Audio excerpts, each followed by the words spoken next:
వెళ్ళి అలా దూరంకి వెళ్ళి తీయాలి, అందరినీ తీయాలి.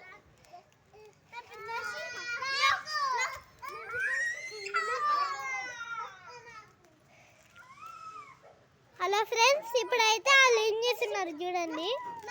అక్కడ నుంచి చూస్తున్నా, ఇప్పటి నుంచి కన్నెల్లిలో పడ్డారు వీళ్ళు.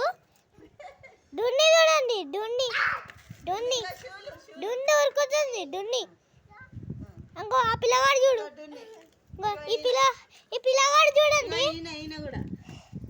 చూడండి గుండు మొగం గాడు తాతవాడు.